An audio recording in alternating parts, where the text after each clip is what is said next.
Afternoon, everybody. I'm just going to get us started here, and as always, people can trickle in during a session. Welcome to our first session of this afternoon on collision and other animal interactions, the second of its name. I'm going to skip all the housekeeping. We've heard it all before. Let's dive straight in. Just to say that we'll be taking another refreshment break immediately after this until 3:30 before our final talk session of the day. So without further ado, our first talk today is going to be from Emma Longdon, looking at grey seal diving behaviour.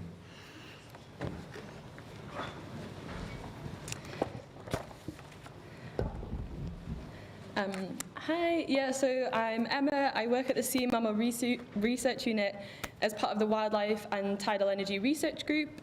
I'll be presenting some preliminary results from a future tidal turbine site looking at grey seal diving behaviour, how it differs between adults and pups, and what this means for collision risk modelling. So to start off, why do we want to understand seal behaviour in high tidal areas? Well, we need 3 metrics of animal behaviour to inform the collision risk model. So this is based off the collision risk model developed by Ban et al. In 2016. And these 3 components are the animal density in the area, the depth distribution, and the animal speed. And just to note that this particular collision risk model assumes no avoidance or evasion of the animals. So in terms of that first one, animal density, colleagues at the EIMR Research Unit provide these seals at sea maps that cover the whole of the UK based on tag data and haul-out counts. So we have quite good information of how many animals are in the area. And then this study in particular will focus on those other 2 components, the depth distribution of animals and their speed. So the study site for this particular study is in off Holy Island in North Wales. The study site is focused around the Morley's tidal demonstration zone, where current speeds reach up to 3.7 meters per second. So in the bottom right, you can see that darker orange polygon in the middle. That's the demonstration zone where turbines will likely be put in the coming years. And then the lighter shaded area is the full study area for this study. And we chose this area because, as you can see by the video, it's covered by this high-resolution tidal flow model developed by H.R. Wallingford as part of the Marine Characterization and Research Project. So the animals in this study, we had tag data from 54 grey seals, which were tagged over 5 years. We're fortunate in SMRU that we have a number of tagging studies that have gone on for decades. So the first 2 mentioned there are from other projects. So we had 17 pups tagged in 3 sites in Wales back in 2009 and 10. Later, there were 18 adults tagged at the south of Wales and at the border with England. And so as part of the Marine Characterization and Research Project, last year we put out 19 more tags on adults closer to the site. So just a little example of the tag, it's just this front bit. This one in particular tracked us on our cycle journey up here, so you can see our map if you want to. But yeah, these are attached to the animal's head. They last for less than a year because they come off as the animals molt around sort of into the new year. And in particular, what we did kind of different to previous studies similar to this was, because we had such a rich data set, we were managed to separate sort of sex and age classes. And for anyone that doesn't know much about grey seal biology, adults are very capable divers, often dive to sort of 200 meters or more, whereas pups, they're on the colony for a few weeks, drinking lots of milk, getting really fat, and then they go into the sea after those few weeks. They're very buoyant, they can't dive as deep, and it takes around 40 days for them to develop their dive capabilities. What these tags provide us with is GPS location, time, and depth, so we can reconstruct the tracks, and we don't normally get these tags back that's transmitted by mobile data. So in terms of the dives that occurred in this study area, we had around 65,000 dives from 31 animals, and the depth here reached 91 meters, but most of it is within 50 meters, compared to that central demonstration zone site, that's around like 30 to 40 meters deep. And then if we looked at where those animals dove in that study area, so we've got female adults, pups, male adults, male pups. So just if we look at the point, that's where the dive started. You can see that adults are further from the shore, and using the north of that area, the pups are much more coastal. If you then look at the colour of the point, those yellow dives use the full water column all the way to the seabed. So adults, the majority of dives are to the seabed. Pups show this pattern where in the coast, in the shallow area, and you can see from the model that's where there's really low flow, they're diving to the seabed. As they move further into deeper waters, faster moving waters, they're really not diving very deep at all, pretty much just floating on the surface. And then looking at the use of the water column, so one of the main things we did was provide sort of an update or maybe a site-specific example of those Scottish Natural Heritage guidance to this collision risk model. So their table is shown, they split it up into depths of less than 20 metres, 20 to 30 metres, etc. That's the bathymetry. And then the point is the mean use of that depth bin. So for example, how long seals spent in 0 to 5 metres, 5 metres to 10, etc. And then we split this up into those age sex classes. So there were some subtle differences between males and females, just from like a preliminary look at the data. So female adults spent more time at the seafloor, less time at the surface than male adults, which is similar to what's found in grey seals off Canada and sort of not very tidally energetic areas. But the biggest difference was the pups and the adults. The pups spent a lot of time at the surface and in the shallow waters.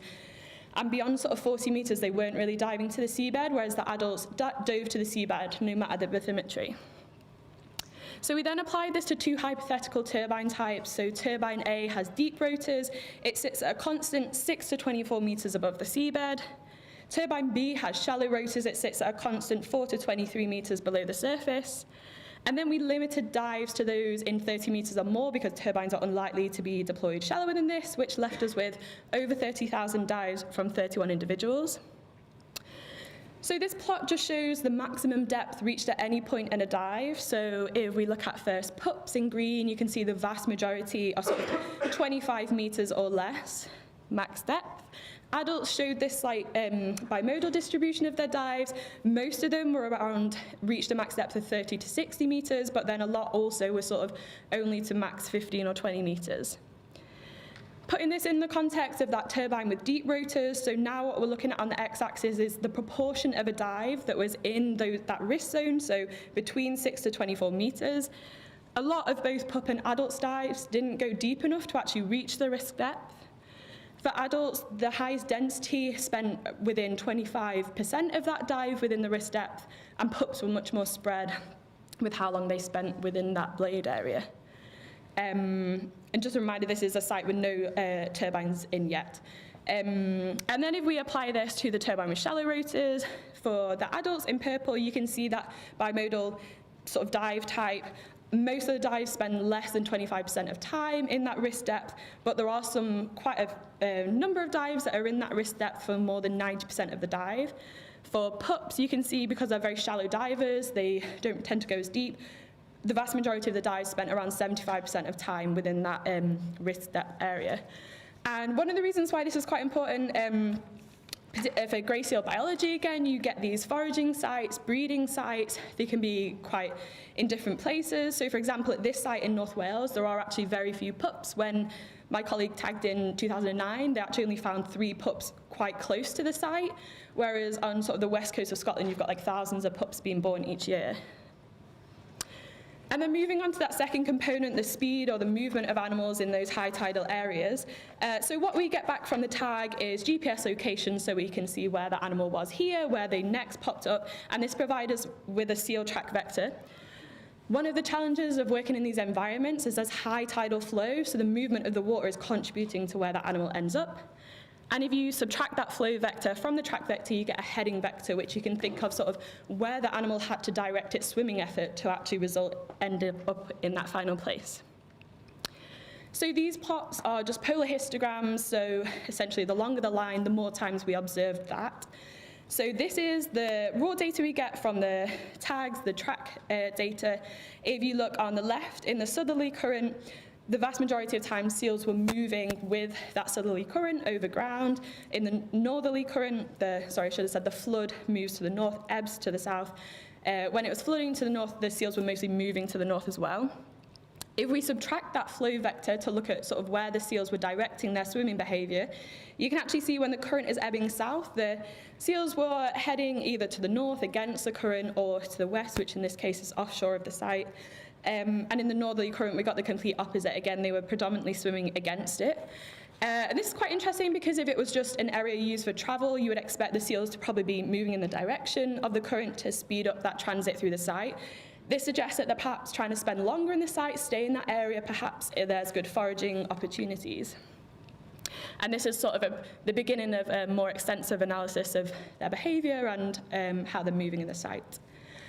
So just to summarise, in terms of the use of the water column, there were really distinct differences between the pups and the adults. The pups spent a lot of time at the surface, a lot of time in the shallow water near the surface. Pups spent a lot more time near the seafloor. Then when we relate this to two example turbines and looking at their risk depth, it's obvious that the collision risk will depend on that turbine design, where it sits in the water column, and sort of in turn with that, the population demographic, if there's high occurrence of pups at that site, if it's predominantly adults at that site, and how that links with the turbine type. And as well, dive behaviour is likely to be very site-specific. It's not currently known how well this may translate to other areas. Joe, for example, did similar stuff in the Pentland Firth, primarily with harbour seals, and we saw slightly different behaviours in terms of how they use the water column. And we saw with the porpoises as well in Kyle Ray, completely different bathymetry profile there, and they seem to be doing something different to this site in Wales. And then finally, in terms of the seal movement over ground, the seals were generally moving in the same direction as the flow. But when you subtracted that flow to look at the seals heading, where they were sort of directing their swimming and effort, it was predominantly against the flow. So I'd just like to say thank you to a number of people, lots of these people in the room. We had a really fantastic tagging season last year. It was really successful. Lots of hard work went into that. Thanks to the seals for carrying these tags on their head. And everyone related to the project, people at Morley's Mentor on the Marine Characterisation Research Project, colleagues at SMRU and Bangor University. Thank you.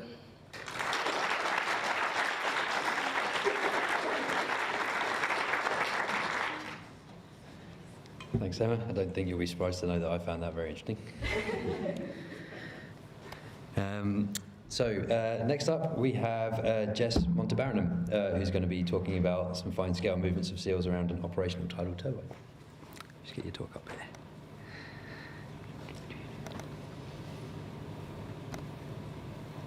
Oops. Is that right? There we go. That's great, thanks. Hi everyone, so my name is Jessica Montebaranum and I also work at the Sea Mammal Research Unit. And just before starting this presentation, I just want to say a massive thank you to our collaborators and funders without who this work would not have been possible, including Maygen and Fraser Johnson in the room here. So yes, I'm going to be talking to you about seals on sonar, the fine-scale movements of them around an operational turbine. So as many of you know, tidally energetic areas are, of course, areas of importance to the tidal energy industry, but they're also areas of importance to a number of marine mammals. However, despite this apparent overlap, there is an apparent gap in the knowledge. There is an apparent gap in the knowledge of marine mammal behavioural responses to tidal turbines, which needs to be investigated. So why do we care?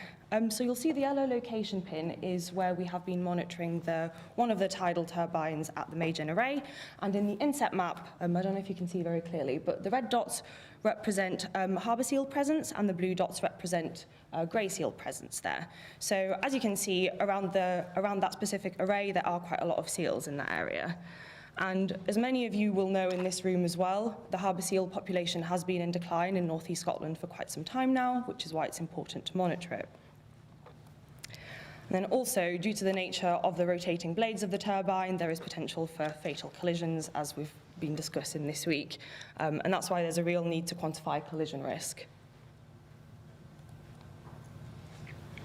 So we have been doing more research in recent years to try and fill in this knowledge gap and try and figure out what marine mammal responses are to tidal turbines, including some recent research studies at Maygen.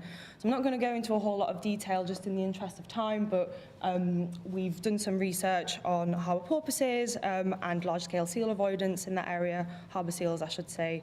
But up until now, we have been lacking fine-scale data on seals, which is what is required for collision risk modelling. Again, I'm not going to spend too much time on this because Gordon went into it in more detail in his talk on Tuesday, but for those of you that weren't there, just a brief recap. So we have the Marine Mammal Hiccup, which is our seabed platform, which is composed of 2 multi-beam imaging sonars that are slight offset, and that actually allows us to cover the whole water column. And then once we acquired these data, we put them in our bespoke movement detector PAMGuard, which automatically extracts tracks of interest, and then a manual reviewer goes in and identifies, classifies targets, and then gives them a nominal confidence score. But if you're more interested in finding out more, you can scan that QR code and go to Doug's methodology paper that came out last year. So onto some interesting results. So we have 717 seal tracks with a confidence score of 2 or above that occur within 55 meters of the sonar around the tidal turbine. And as you'll see from this plot, this varies throughout the year.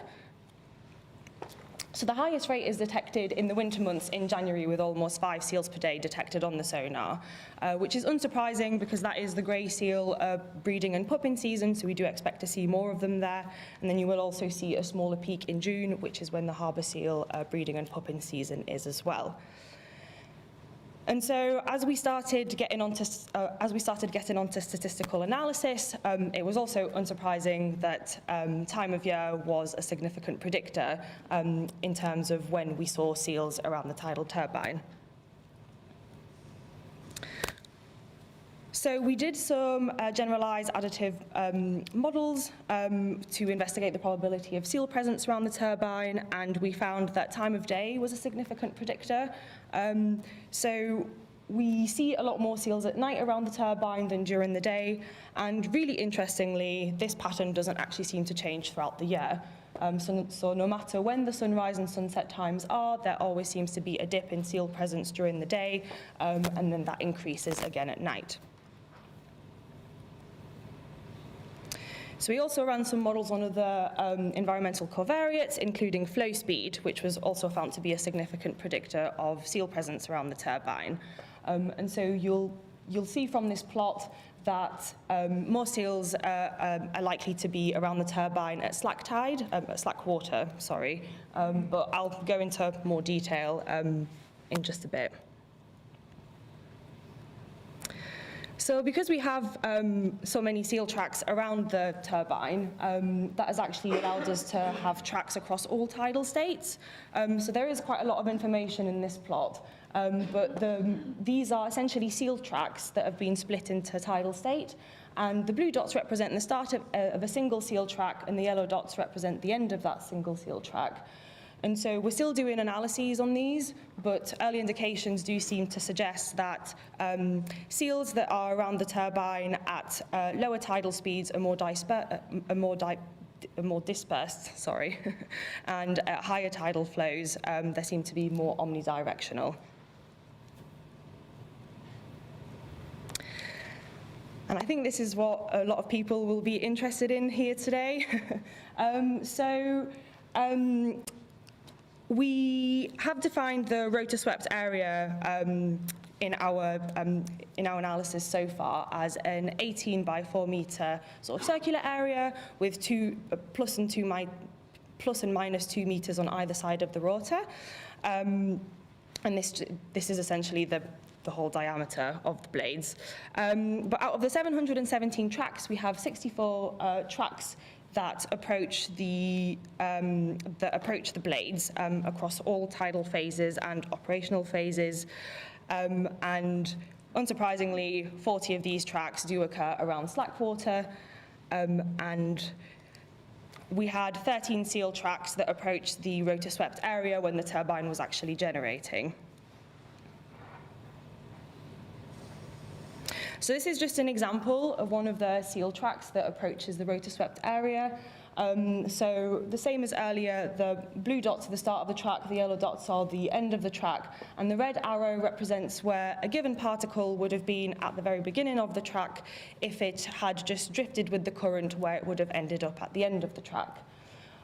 So I also want to point your attention to this box here. So it does seem a little bit all over the place, but the lines in this box represent which sonar the seal was detected on. So it actually allows us to give us a rough indication of where that seal is in the water column. So initially it's detected on both sonars, so the orange line being the lower sonar and the blue line being the upper sonar. And then as time goes on, it appears to be detected more on the lower sonar and around 15 seconds, and then at about 20 seconds it comes back up as it's as it's detected more on the upper sonar. Oh, I just also want to point out that on this one, the turbine isn't generating much, so it's at slack water. So the blades are less likely to be turning. And avoidance. So we've had quite a few very clear examples of avoidance in our data. So this is just a few that I've selected to show you, but just in the interest of time, I'm going to focus on one of these right now. So this seal track avoidance displays clear avoidance on an XY plane. We can see it sort of goes well around the rotor swept area. But what is also interesting is, again, in this box, we can see that the seal starts in the upper to mid water column as it's detected more on the upper sonar. And then as time goes on, and as it avoids it, it does seem to be more detected on the lower sonar as well, which could potentially suggest avoidance on the third plane as well, as it's diving deeper. So what does this all mean for collision risk? So we have seen that some seals do approach the blades within a few meters, and we know that there are fewer animals, with the fact that there are fewer animals being present at higher flow speeds, this does potentially reduce the collision risk. So as you'll see on this plot here, which is the same plot with tidal flow that I showed earlier, but the dashed lines represent the operational status of the turbine and when the blades are most likely to be moving. So anything underneath 1.2 meters per second of flow speed, the blades are most likely to be idle, and anything above that, the blades will be rotating and the RPM will vary. So as you can see on this plot here, when the turbine blades are most likely to be rotating, the seals are less likely to be present in that time. And so we're also looking into how to quantify avoidance behavior so that we can then include this into collision risk models and improve these, because at the moment, I think a lot of collision risk models assume an avoidance rate of 98%, and so do we potentially now have enough data to feed this into collision risk models and be able to make them a bit more accurate? And then I also do want to point out that due to the nature of sonar, at the moment we do not have a way of distinguishing between harbour seals and grey seals, which should probably be taken into account as well, especially given that it's the harbour seal population in that area that is in decline, whereas the grey seal population is increasing. So how do we go about incorporating that in? So just some next steps. So as I mentioned, we're looking at integrating this quantified behavior into the collision risk models. And then I think we had a really good discussion on Monday, how and what do we do to monitor a larger array as the energy industry sort of scales up. And then also how transferable these data are to other sites and other animals, as different regulators and advisory bodies will be more interested in different animals, let's say like fish or bottlenose dolphins or whatever it is. So yeah, just a question to everyone and just sort of a discussion point. So to conclude, there's a high probability of seals being present around the turbine in the winter months and at night time, as well as at slack water. We do have a number of seals that swim near the rotor swept area when the turbine is generating. And we are looking to quantify avoidance and talking to various groups of people and how to make that happen to incorporate them into collision risk models. And yeah, at the moment, we can't differentiate between greys and harbour seals, so how do we take this on going forwards? So thank you for listening, and if you didn't know, a bunch of us cycled up, if you're not sick of hearing it. So if you're interested in finding out more, you can scan the QR code. Thank you.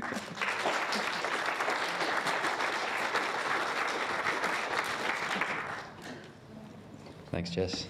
I feel like we've been all waiting on tenterhooks all week for that talk and it didn't disappoint, so thanks so much. Okay, next up we have Caitlin Harris, who's going to be talking to us about harbour porpoise presence and foraging behaviour near 2 floating offshore wind farms.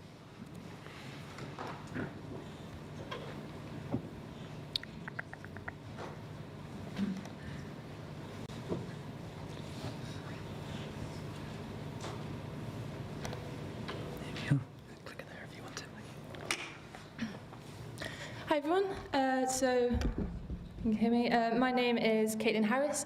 I'm a PhD student at the University of the Highlands and Islands, and today I'm just going to be presenting some preliminary results looking at harbour porpoise presence and foraging at floating offshore wind.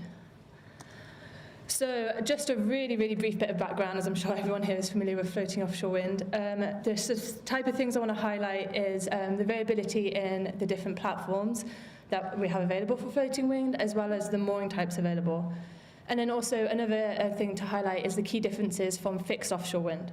So one of these is the location of these sites. So notably, these are in much deeper waters than fixed offshore wind.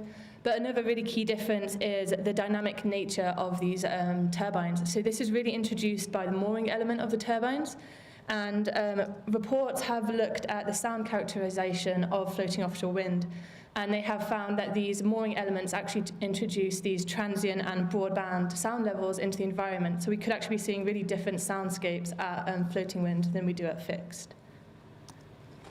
And again, really briefly on this, as I think we've seen a lot of numbers like this week, but globally we have around 190 megawatts of floating offshore wind installed, and 78 of those megawatts are coming from the UK, and that is from 2 sites, Highland, Scotland and Kincardine.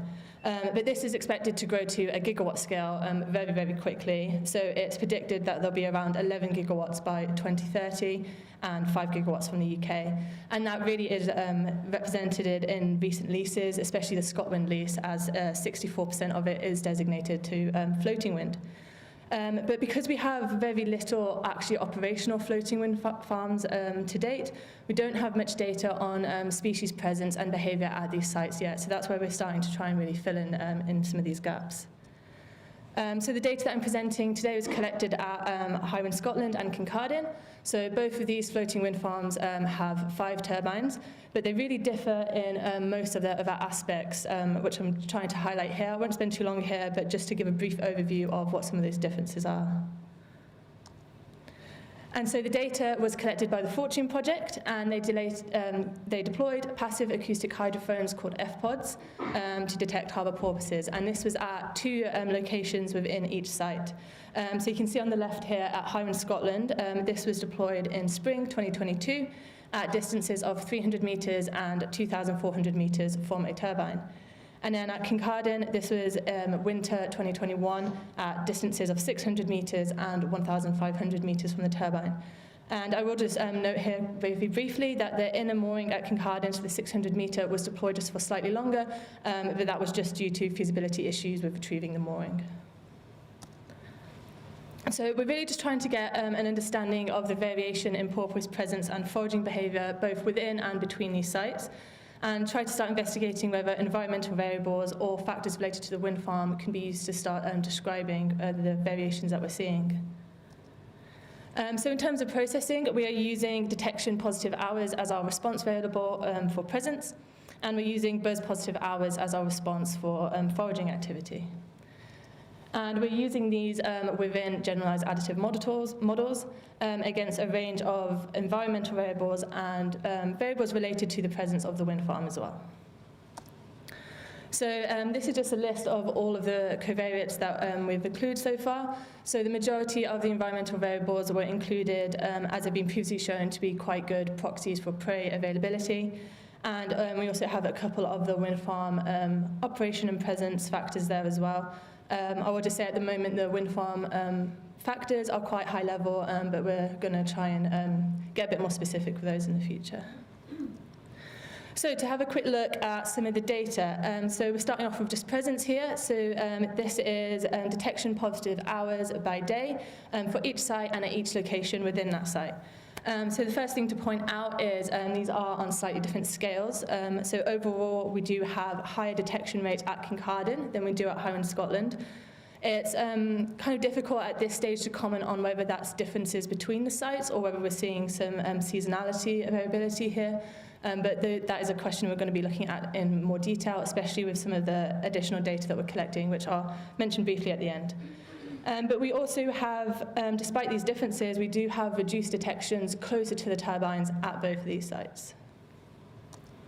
And then if we look kind of similar, but for foraging, we can see kind of overall similar patterns here. So we still have higher foraging rates at Kincardine than we do at Highland Scotland. And in general, we have less foraging closer to the turbines. But if we look at foraging percentage, so how long they were spent foraging when they were present, which are the red percentages at the bottom there, we can see at Highland Scotland there's not too much difference here, but we do still see quite a big difference at Kincardine with increased foraging further away from the turbines. So now to move on to some of the models. So again, we'll start with presence here. And just as a reminder, we have all of the initial covariates in the middle there. And so our final model so far for Highland Scotland has retained these variables within the model. And at Kincardine, we have these ones. So we can see that both of them are retaining slightly different environmental variables in the final model, but they both also have some aspects related to the presence of the turbine. So I'm just going to highlight just a couple of these to look in more detail, just for time. But first, if we just look at sunlight for both of these. So sunlight is a cyclic index from 0 to 1, and I've highlighted on here the values of sunrise and sunset. So if we look at Highland Scotland first, we can see we kind of have an increase in detection rates just after sunrise, and this decreases at sunset and towards the night. And this is quite different from what we're seeing at Kincardine. So we actually have quite a big spike here at sunset and much reduced detections during the day.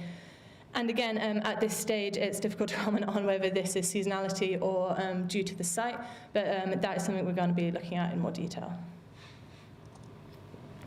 And if we look at wind speed here at the two sites, so we can see in general we have reduced detection rates with increasing wind speed.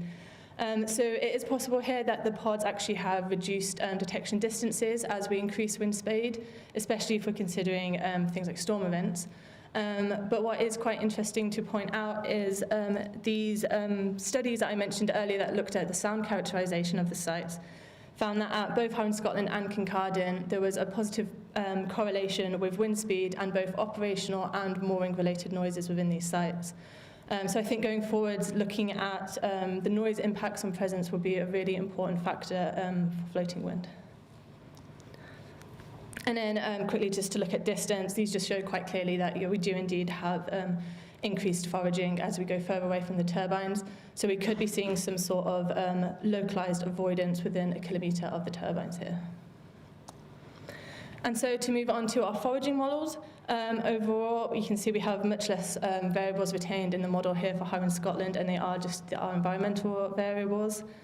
And for Kincardine, we still have environmental variables and variables related to the turbine, which is more similar to what we're seeing for our presence models. And again, just to highlight a couple of these. So the two figures on the left here are for Highland Scotland, and the two are for the Kincardine site. So for Highland, we can see in general increasing foraging rates with temperature. But what is interesting is the difference in the sunlight index here. So we're actually seeing the peak at sunset in foraging, whereas presence that was more at sunrise. But this is more similar to what we are seeing at the Kincardine site. And also at Kincardine, we're having the increased foraging away from the turbines. So in terms of context, these are very new models still, and we're just kind of at the stage now of exploring what these are telling us, what we can apply this to prey availability and factors to do with the site. And again, like I said, we are going to be changing a couple of these things, going a bit more into detail about the factors related to the wind farms themselves. So just to kind of summarise all of this, overall we do have higher detections at Kincardine than we do at Hywind Scotland. But despite this, we have reduced detection rates closer to the turbines at both of these sites. And in general, we are seeing positive relationships with the environmental variables, which we are using as prey proxies here. And we are seeing negative effects of wind speed, that's maintenance vessel presence, and distance to the turbines. And so we might be seeing a potential localised avoidance close to the turbines at these sites. And then in terms of foraging, at Hywind Scotland, we only have these environmental variables retained in our final models, but at Kincardine, we have both environmental and factors related to the turbine. So we're starting to see some interesting points here, but there are a lot more within these models and a lot more that we need to look at. But I hope this kind of gives a bit of a summary of where we're at so far, the kind of things we're looking at, and the variables which we're going to be digging into a bit deeper as we kind of progress with this analysis. And just to add to that, we are also collecting more data. So we have a gradient array coming from the turbines here. So we're hoping this will increase our spatial and also temporal coverage of these sites. So these moorings here will be in the water for between 5 and 8 months. And they also include broadband hydrophones. So we're really going to be looking more into the noise aspects, specifically in relation to species presence and species sensitivities within these sites. And we're going to be opening this up to additional species as well, such as minke whales. And another interesting aspect of offshore wind operation, I suppose, is maintenance activities. And we are going to be looking at the impact of quite a major maintenance operation at floating wind, which involves towing all of the turbines back to shore and back to the site again. And we also hope to be getting some more finer scale behaviour, directional data, and as well as prey co-occurrence data. So that's everything for me. Thank you very much for listening.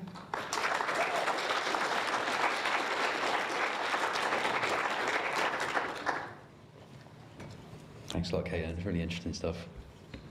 And final speaker of the session, sticking with the theme of floating offshore wind, we've got Desiree Reeve, who's going to be presenting work on introducing the entanglement simulator, a tool for coastal managers to assess and minimise entanglement risk in floating offshore renewable energy systems.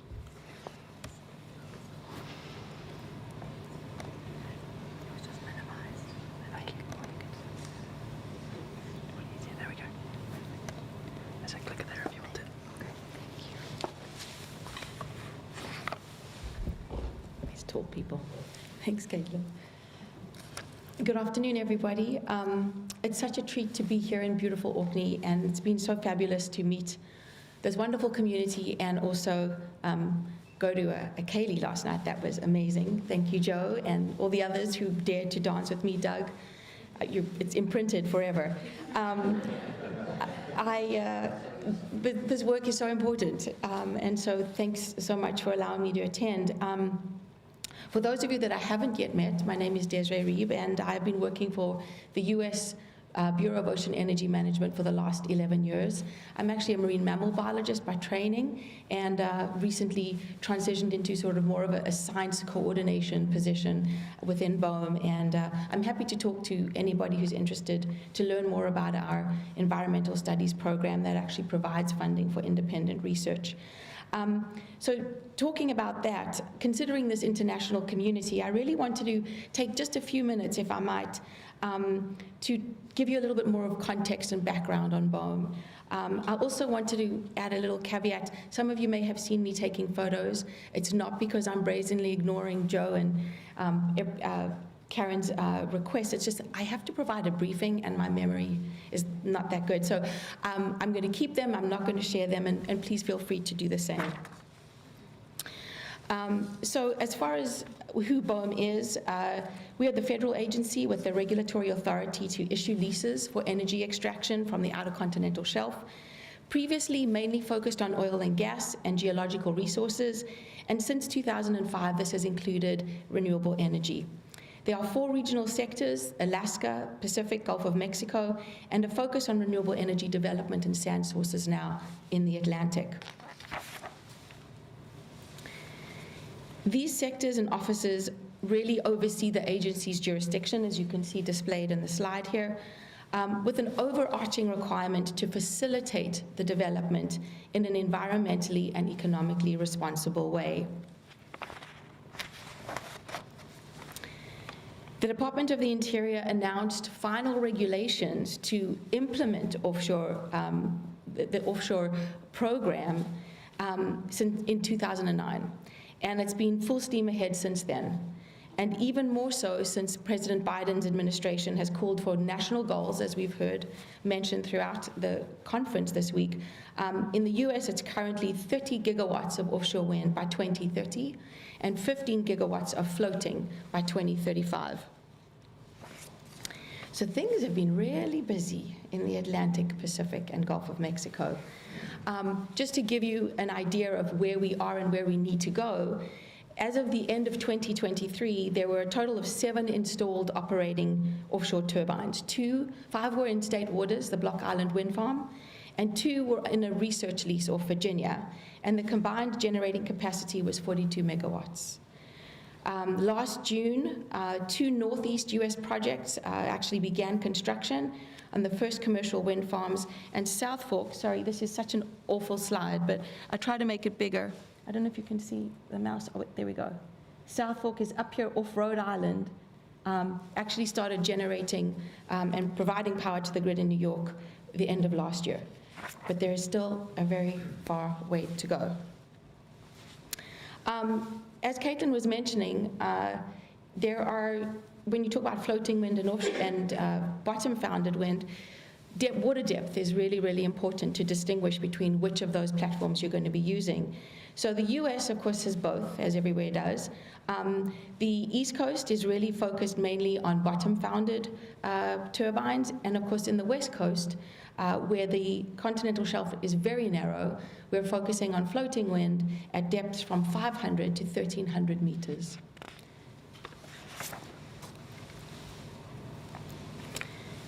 This brings me back to the focus of why I'm actually here today. These water depths bring technological challenges to floating offshore wind development, as well as a very new spin on environmental challenges.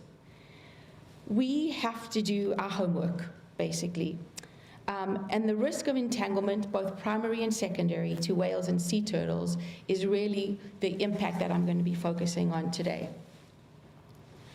So besides for learning from you all, I really want to be able to take this opportunity to share some of the work we are doing on the development of a 3D virtual reality simulator to help us better understand the potential risk of entanglement to protected species from offshore floating wind. As is a very common and wonderful theme that we've been hearing over the last 3 days, teamwork makes the dream work. And I'd really like to acknowledge my co-author, Dr. James Morris, and his team from NOAA's NCOS, and partners from Bellequant Engineering, the U.S. Naval Academy, Duke, and Westchester universities. In addition to this design team, we have 22 advisory members from NOAA, which is the National Oceanic and Atmospheric Administration, the resource management agency in the U.S., and a team of independent well experts that have been advising us. So the tricky thing about entanglements is that we really don't know how they happen, and it's really difficult to collect empirical data. In these instances, there is a lot of precedent to make use of virtual reality environments. This study began in 2019 and was really supposed to focus on primary entanglement with mooring systems, direct interactions with the mooring systems themselves and the protected species, with a small pilot effort at secondary entanglement, which is really when fishing gear becomes associated with the mooring systems and may present an entanglement risk, including inter-array cables. So we thought that would be done in 3 years, and first year in, we were like, whoa, we really need more time. And so thankfully we managed to get funding, and the project will hopefully end next year in September. So following on the great work by Stephen Benjamins and his colleagues, our objective here is to really try to quantify entanglement risk in floating offshore wind systems. And our approach has brought together data on biomechanics, physics, anatomy, behavior, oceanography, and mathematics to represent reality as best we can. We've prepared species guides for the species you see on the slide and collated the best available data to inform these species models.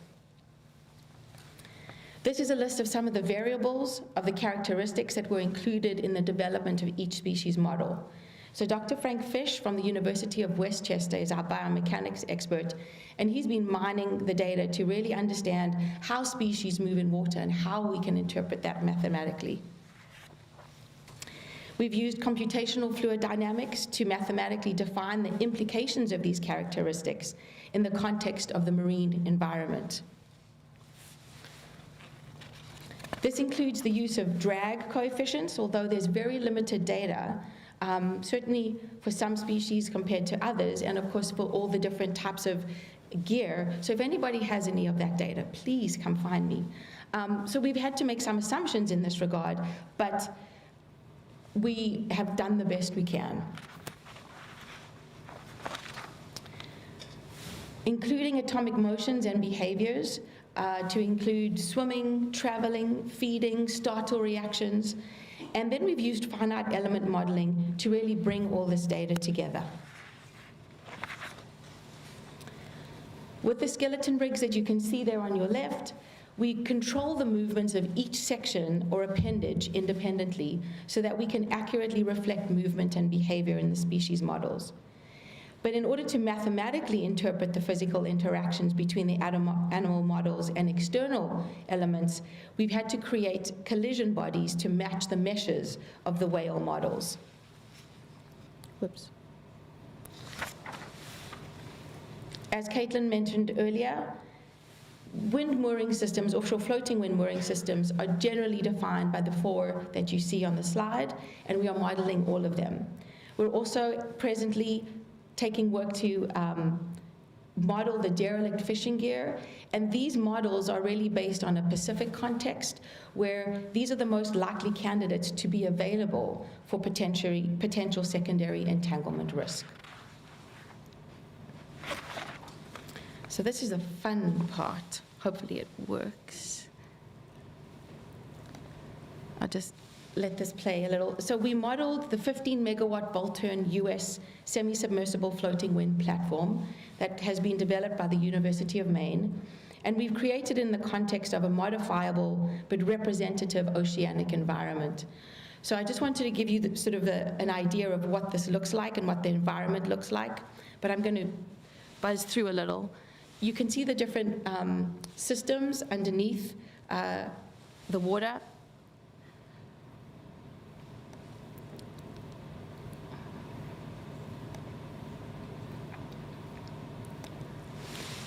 And there's some chain. And of course, everything that you see here is changeable.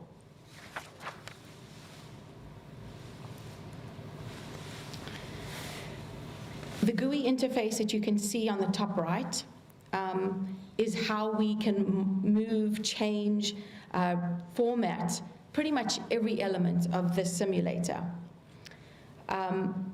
It can be done by a handheld controller, or you can actually set up your scenarios and then run them through the simulator in order to collect the statistics that will help inform the probability of entanglement.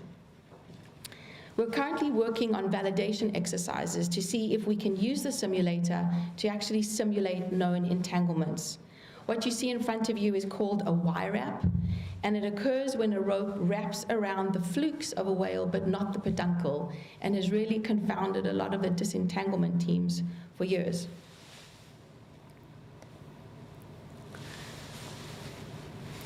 So, as you can see on the video, it actually looks really slow, and that's really because we need to employ 10-year-olds to more expertly use these controllers. I tell you, the dexterity, it takes a lot of practice. And it was really hard to do. It was really hard to simulate this entanglement. So this is an initial effort, but if you take a close look, you'll see that it does give us some insight about the behavior of the animal as far as we can, exercise our, I suppose, artistic license to make these entanglements happen. And so, as Gordon and Brian have mentioned before during the conference, this could potentially provide us with opportunities to co-design or reverse engineer to minimize impacts. So the animal actually has to become entangled, but then sort of stick around, come back and re-entangle itself along the other part of the fluke. So this is an initial effort, and we're certainly going to be working on it to get it a little bit more slick, but are pretty excited that we could make this happen.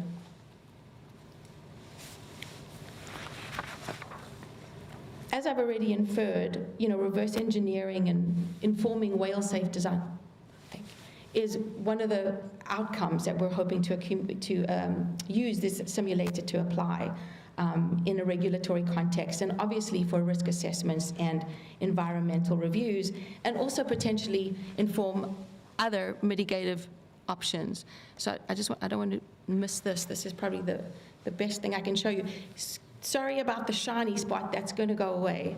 But essentially you're watching a humpback, and it's going to swim through. That's an inter-array cable. And you can see the mooring system there on the top left and the base of the platform. But the important thing to see is the actual movement, the response of the cable and the response of the animal. Those are the really, really hard things to achieve through this type of work. So there's a lot of work to do. It's going to include updating the gear systems, the different behaviors, validation studies, scientific journals that really we were already working on manuscripts to try to explain the math that was used, and of course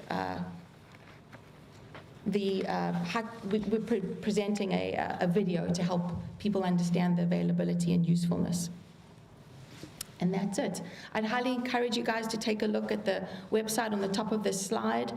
That can show you more research that's been funded by BOEM, and my email address if you need to get hold of me. So thanks to our partner funders, and thanks, Joe.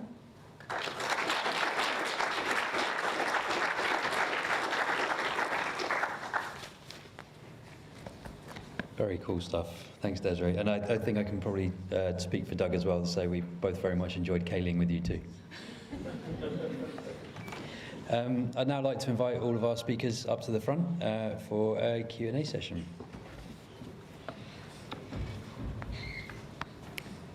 Do we have any questions? In the back there. If you could, as always, please say your name and where you come from and who you're directing your question to. Thank you.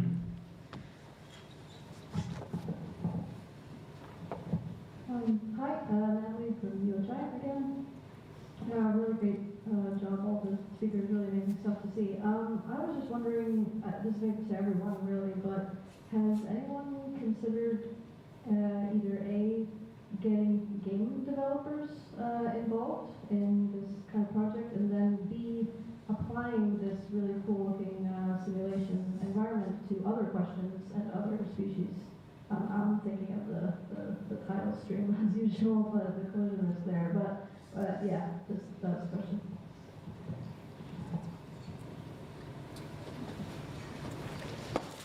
Thanks, Natalie. That's great.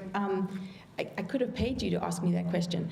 So the platform that was used for the simulator is the Unity platform that actually is used by game modelers. And I used to have like the Fortnite image, and kind of, I don't know, sort of federal people started getting upset with the federal government is using money to fund, video games. So yes, and yes. I think what we need to do is actually get the gamers to help us, control these controllers. They're like so hard. When you're not used to it or you're old, I'll just keep that personal. But as far as the application for the simulator, without a doubt, like this is a basic foundation. And if you can design, you can take the tidal turbines, you can make a model for them, and you can easily insinuate it into the basic framework. So that's actually the hope. And one of the reasons why we partnered with NCOS is that they actually are looking at aquaculture. And I don't know if you see up there that geophysics is actually showing a long line, a mussel long line. And that was an efficiency that we recognized between our efforts to create the animal models and the behavior and just sort of change the framework that we're swimming them through all the implications for interactions with different systems. So I hope that answers your question.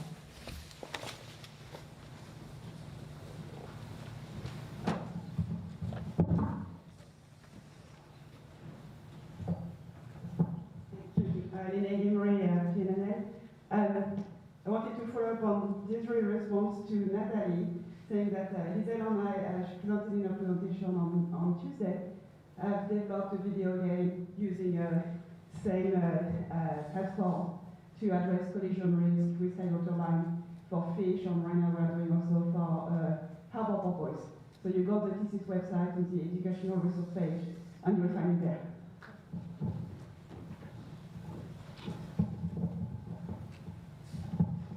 Hi there, Ewan Edwards from Exodus. Question for Jess and a little bit to Emma. I just wondered whether the sonar data was giving you an indication of behaviour of the seals, as in, are they just travelling through, or is there any indication that they're foraging, or indeed whether you can even get that information from the sonar? And I guess linked to Emma's talk, are you seeing which direction the seals are facing when they're passing through the swap? Are they swimming upstream or heading downstream, or is there a big mixture? Can you get that type of data from what you're seeing? So that's a really great question. It's something that we're currently looking into. I think we've had quite a few discussions in terms of how we can use sonar data to further look into different kinds of behaviour. In terms of foraging, I know that predation events can be quite rare, but that's not necessarily something that I don't think any of us have seen on sonar at the moment. We're not really sure why they're using that area, but it's certainly something that I think we'd all like to look into, because it would give us a better indication as to just their general movements and, yeah, in terms of why they're there. In terms of inferring behaviour from the tag data, we've really struggled because of the effect of the flow. People that maybe aren't familiar with inferring behaviour with tag data, you often look for sort of patterns in the movement, so using 2D movements based on how far they travel between, say, a regular interval like 10 minutes, how much they're turning. You can infer whether they're trying to stay in a localised foraging patch or maybe travel. And the tide here, just like the models are kind of ineffective because we found the largest driver of their 2D movement was just the speed of the tide, so we're trying to work out better if we can infer foraging from this tag data. One thing that would be amazing if you could get high resolution tags that you have to get the tag back, which is the hard part, but they would give you more detailed information, so maybe that's something for the future. Yeah.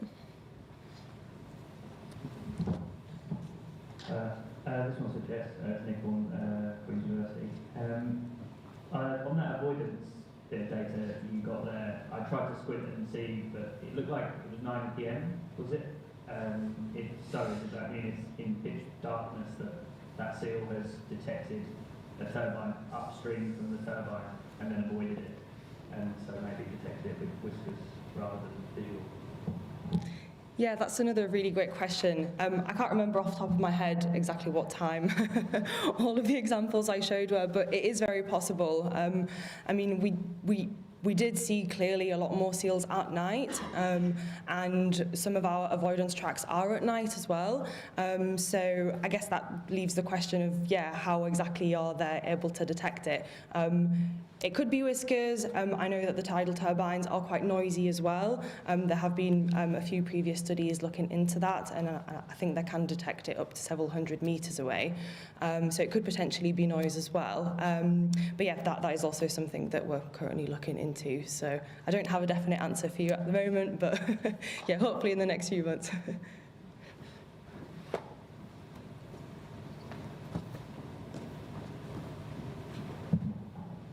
Ian Davis. We are interested in collision risk and actual numbers of collisions in wind farms for birds and in the sea for mammals. Now, we have been modelling collision risk for birds for some considerable number of years, and whether we have this now screwed down and precise is highly doubtful. without trying to develop mechanistic models, the same sorts of models, for collision of marine mammals with turbines. It's much, much more difficult. The interactions are more difficult to observe. There are not so many of them. The things are under the water. You can't find the debris if the debris exists. You can't even... Is a mechanistic approach to collision risk estimation actually a realistic objective? Good luck. I think that's another really great question. And probably not one that I can answer straight away. I think, I feel like, as we all know, collision risk has been a bit of a hot topic this week, and quite a lot of people have been talking about it, especially in the wake of the tidal energy industry expanding. I think there's been quite a few ongoing discussions as to how to best incorporate all these different empirical data and then what the best approach is to take. And we have been discussing this with various regulatory and advisory bodies as well. I think it's a good start, but I think that there is still more research needed, and we need a few more answers before we can say for sure which the best approach is to take. Yeah, I hope that answers your question for now.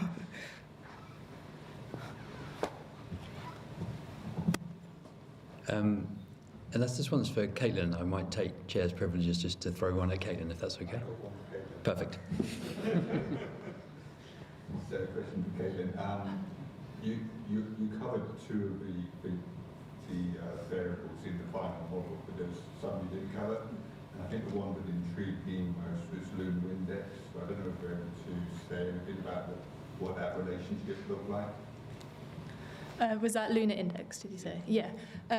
So the lunar index was really included there to be representation of spring and neap.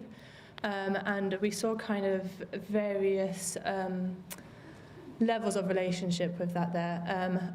We did see reduced presence during the neap tide, particularly at the Highland Scotland model. But it was slightly differences between the sites, but that is something that we're going to look into in a bit more detail, because there was also an ebb and flood index on there, but that wasn't retained in any of our models and wasn't significant in any of our models. So it does suggest that it's potentially some of these longer term trends which are more significant at these sites, but that is also something we will hopefully look at when we have this longer term data collection. We'll have much longer term over several months, and hopefully we'll be able to get a bit more into some of those longer term variables as well. Thank you very much.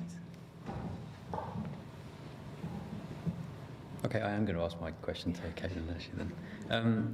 You showed in the models that there seems to be a slight but noticeable decrease in the detection of porpoises around the wind farms. And that's slightly, opposite to what we'd expect for fixed wind if we're sort of going along the artificial reef route and increased foraging patches. Do you have any sort of feel, or does the community have any feel that, as we move forward and the turbines become more established, that sort of prey attraction feature might start rearing its head and you might actually end up starting to get increases? I know that's completely hypothetical, but I'm just wondering what your take is on it. Yeah, that is a really interesting point. What I'd say to that is these two sites that we did look at were of different ages. So the Highland Scotland site was commissioned, it was 2017, I think, and the other one was later. So there's about 4-year difference between them. So we do have a slight age difference there already between these sites, and we are seeing still reduced presence at both the sites. But what was interesting is, despite we having the reduced presence at closer to the turbines, we don't have this reduced foraging closer to the turbine at Highland Scotland, and we still do have that in Kirkcaldy. So whether there's something there, not necessarily maybe with presence, but possibly with foraging behaviour at the sites, that could be, but it's can't really come to that conclusion just yet. But yeah, again, hopefully with that longer data set and also across, because it will be spanning over the winter months as well at Highland Scotland, we'll be able to see whether there was potentially a seasonal effect, or if it might have other implications.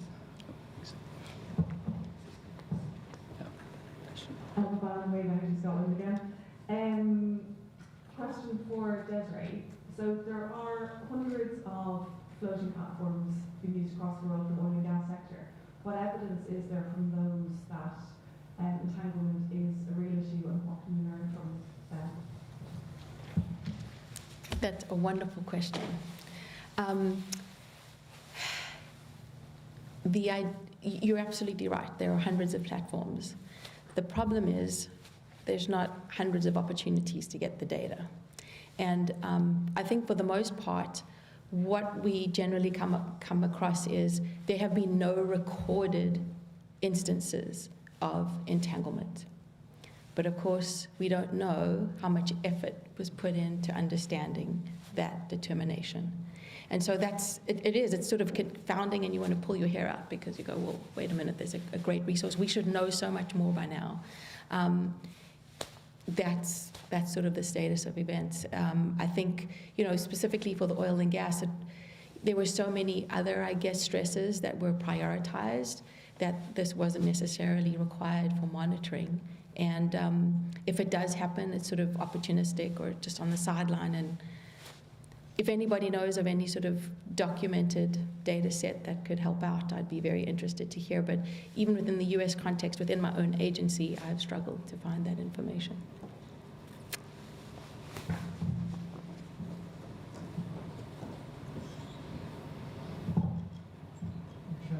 A question for Emma and Jessica. It's obviously really useful to see all this information coming through about avoidance rates. Sorry, it was Kavanaugh from Nature's Law. Sorry, Jules looking at me going, how do you do? So it's really useful to see all this information coming out about sort of fine-scale movement around tidal turbines and then that sort of tidal environment. Hopefully that will lead us forward in terms of avoidance rates and what we do with collisionless models. My question is, we've heard a lot this week about how site-specific that behaviour is, that distribution is, and all the information we're getting. I just wondered what your opinions were, or what your thoughts on how site-specific avoidance rates might have to be, or whether it could be applied, one way could be applied across the board.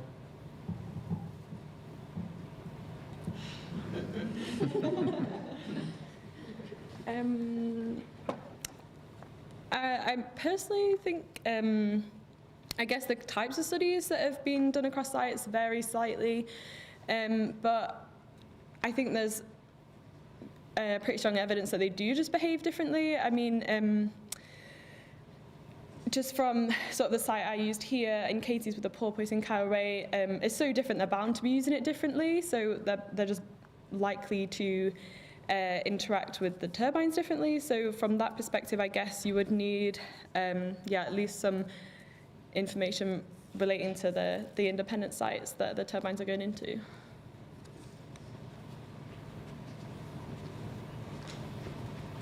Yeah, I do second what Emma said. I think we do have to find out more in terms of how the animals are using the space. And I think in that regards, I think a lot of the data might end up being site-specific, but for that we probably need a bit more research to be done at different sites. But yeah, as Katie mentioned in her talk yesterday with the porpoise data, they do seem to be using these tidally energetic channels quite differently. And I know that there have been studies done where seals are known to forage in certain tidal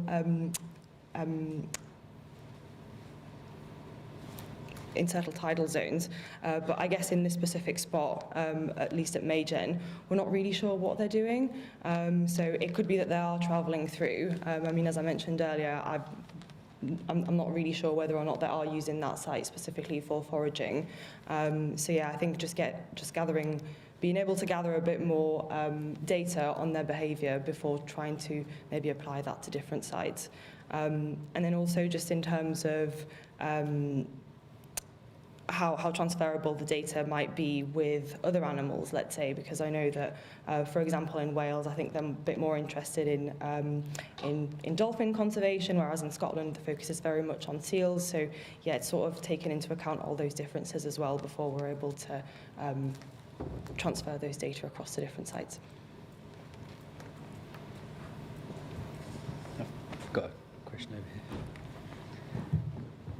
Just while you're moving, I guess that there's quite some interesting synergies there with Natalie's talk earlier as well, about actually when we've got enough data to start deciding that enough data is enough data. It's a difficult question, sure. Okay, I filled the void. There you go. I'm sorry for making you cross. I have a question for Desiree. We have been talking about the straw that breaks the camel's back, and I see that your tool is specifically for aquaculture and offshore renewable energy scenarios.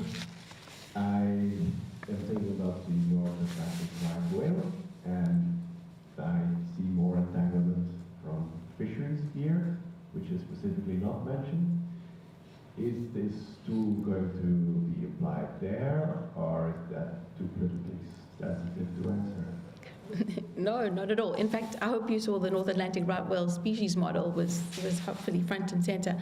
So can I just clarify, are you asking whether the simulator can be used to simulate entanglement, direct entanglement in fisheries gear, or are you questioning the entanglement risk for right whales in mooring systems? I'm wondering if the effort is focused on where it really matters. Oh, wow. I think that's the question of the day. You know, I've had so many wonderful conversations with so many participants about how we prioritize the stresses and, you know, where we focus our resources.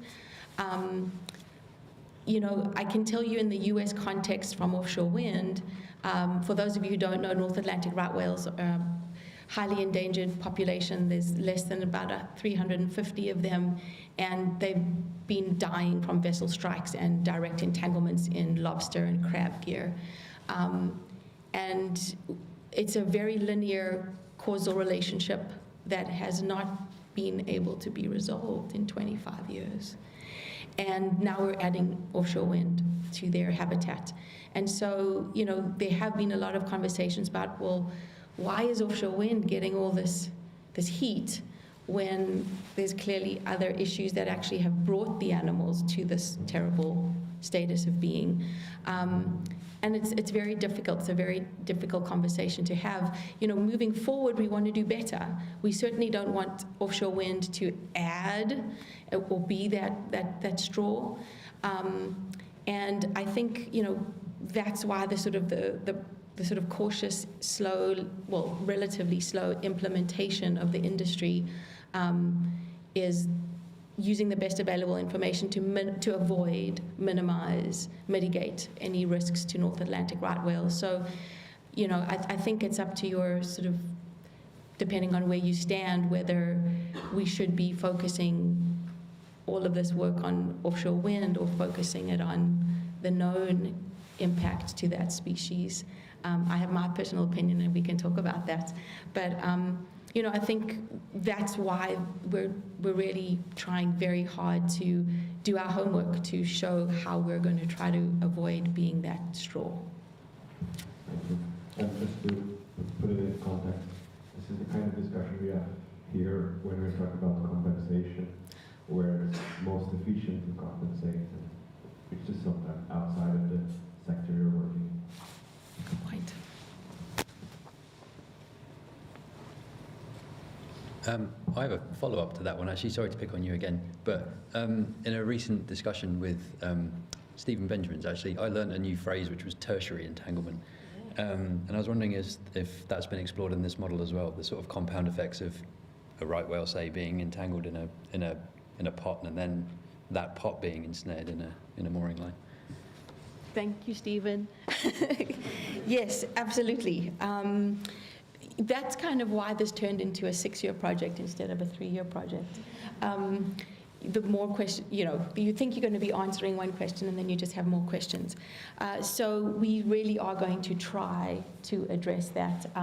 As you can imagine, I think one of the things that we have to clarify with the simulator is that we're forcing the entanglements to happen, right? There's a lot of assumptions that we're making that may not be real, may not be accurate. But what we're wanting to do is say, well, if an entanglement is going to happen, what would it look like and what could we possibly do? The other part of that conversation is what is the probability of it even happening? We have less information on derelict fishing gear and where it goes and how much there is, but we're actually going to hopefully start a study to model that potential using the hydrodynamics and knowing where the fishing gear is. So there are a lot of sort of moving parts and a lot of sort of data gaps, and essentially that's what we're trying to use a simulator for, is to, try to visualize something we don't know very much about and see how believable the scenarios actually are. So if we do have a situation where there's an entanglement North Atlantic right whale and it's dragging gear, we're going to assume that we're going to put the two together and we're going to assume that they're going to interact, and that's what we're going to use a simulator to evaluate that risk. But that's just one very small part of the entire equation. It's all very complicated. Leave another. So Jess, sorry, but someone has to ask. Out of all the seal near misses or close approaches that you saw, did any of them look like an actual collision? I knew this one was coming. So out of all the seals that approach the blades, I can't say with 100% certainty that we didn't observe any collisions. It doesn't look like there were any super obvious ones, but we are looking at them in much finer detail. So yeah, I can't say for sure.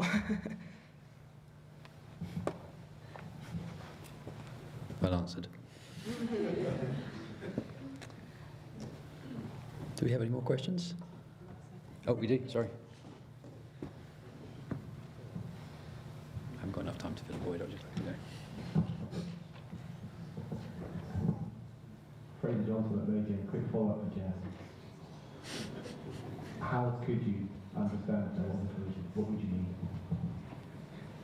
Sorry, I didn't quite catch that. Do you mind just repeating it, please? So you can't tell right now if there was an ultimate collision. You think there wasn't, but you're not quite sure. How do you get that to that level of certainty that there was or wasn't? I think that's actually a really good question. So because we do have both sonars that are able to cover the whole water column, we do get really good XY tracks of the seals, as we saw in some of the avoidance tracks. We're hoping that at some point we will be able to get some 3D tracks, but whether or not that will be more qualitative or quantitative, it's unsure yet. I mean, we do have the positions of the blades at certain points in time, so that is something that we might potentially be able to get if we are able to get where that specific seal is in the water column.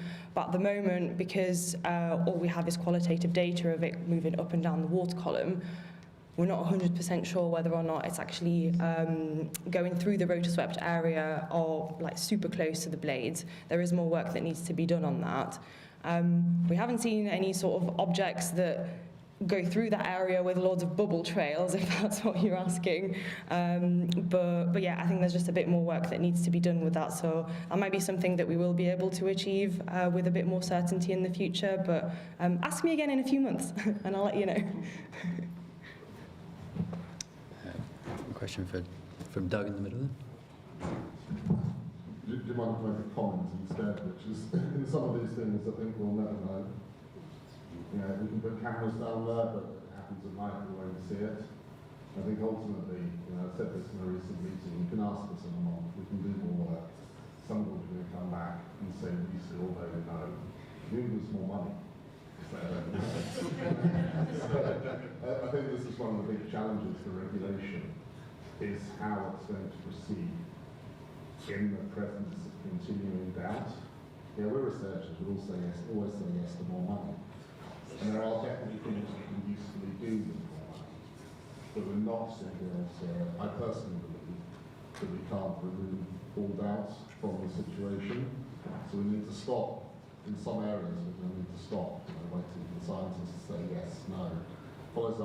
Ben's comments about how far can you go with collision risk models. They put you in the right ballpark, but they're never going to say, oh, it's going to be 5 seals, not 7 seals that collide. I personally can't believe they'll ever have that level of acuity in our data. So it really comes down to prescription force and that risk. It's not about statistical power, it's just how to proceed when ultimately we'll probably never know until we do it. Yeah, of course.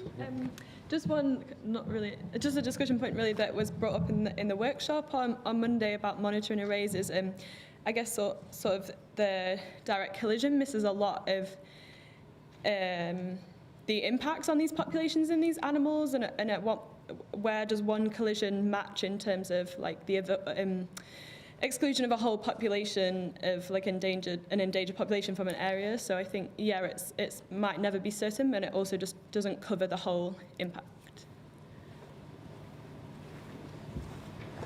Yeah, I guess it's just a common problem in science in general, isn't it? It's proving a null is a lot harder than proving something that happens. So yeah, I mean, I feel like this is probably something that should be a panel session, but we have another question at the back there from Ben.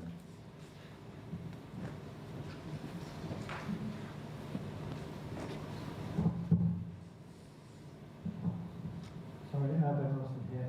Sorry, I was kind of responding to the panel session tendency that we had. I guess we go back 5 years, we've come an awful long way in the sense that we didn't know whether animals are using these areas and how often they're using these areas, and there was questions about are they going to be attracted to these turbines. We came up with models to come up with a basic, what if they ignore the turbines as a number, and then we have some sort of avoidance to make a step forward. I think I feel much more positively about we've actually bounded the problem in the sense that we know that they're not all jumping off the wall, that's the fall, and charging towards these turbines to investigate them. We know that's not the case. We know about the interactions as they pass by. They've actually done an awful lot to improve the sense of how big a magnitude of the problem is, and that gives the organisers something to work with. I think going back to Ian's point before about how many's enough, we're going to have too lots of them and all that kind of thing. I think we've opened the door to knowing what animals are doing in these kind of habitats, which is kind of fundamentally important to understanding how the interactions might be, and before it's always been a temptation to jump to an answer so that we can consent, which has been the pressure. But we put a lot of science towards it, and now starting to understand a lot more about what's going on. And once we understand kind of what's going on, then we can generalise that to other places. But we've come to do two things at the same time, understand, but also give enough certainty to move forward. And I feel very positively in looking back 5, 7 EIMR conferences. So we have all the answers that we didn't dreamt of at that time. So I just wanted to say that. Thank you, speakers. I'll have billions of questions as well. All of you.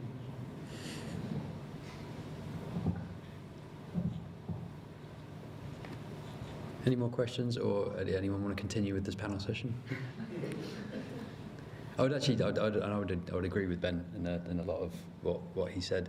I think one of the struggles we've got now is actually incorporating a lot of that evidence into the guidance and into the consenting process. And I think this drum is starting to get beaten quite a lot more in recent months and years. But this whole idea of closing the loop, because I do think we know a lot more than we did 2 years ago, 5 years ago, 10 years ago. But whether that evidence is actually being uptaken into the guidance, I guess, is a different question. Agree and disagree in different areas there, I think, but there's still a lot to do. Of course, yeah. Thanks. If I could add to that, Gordon, I have to refer to the conversation we had. So, I think there's also something to be considered about the sort of comfortable level of discomfort. And I know nobody wants to draw a line in the sand. The regulators don't want to define thresholds. The scientists don't want to define thresholds. So then who does, right? And we've had these conversations of, the science community are not advocates. That's what the advocacy groups are for. So I think, there's sort of potentially this sort of siloed thinking that hopefully we can move beyond and sort of work together to, if the scientists are the people with the knowledge, the expertise, and the data to talk about PBRs and calculate them and sort of understand as much as we can population level effects. We need to work in tandem with the regulators to help find that comfortable level of discomfort, because if nobody wants to do it, then we're going to just sort of keep spinning. Thank you. I'm really sorry. My chair's just reminded me that got too interesting. So we're going to take a quick refreshment break now for 20 minutes. Sorry, Beth, but please catch the speakers in the tea break. And yeah, thank you. Big round of applause.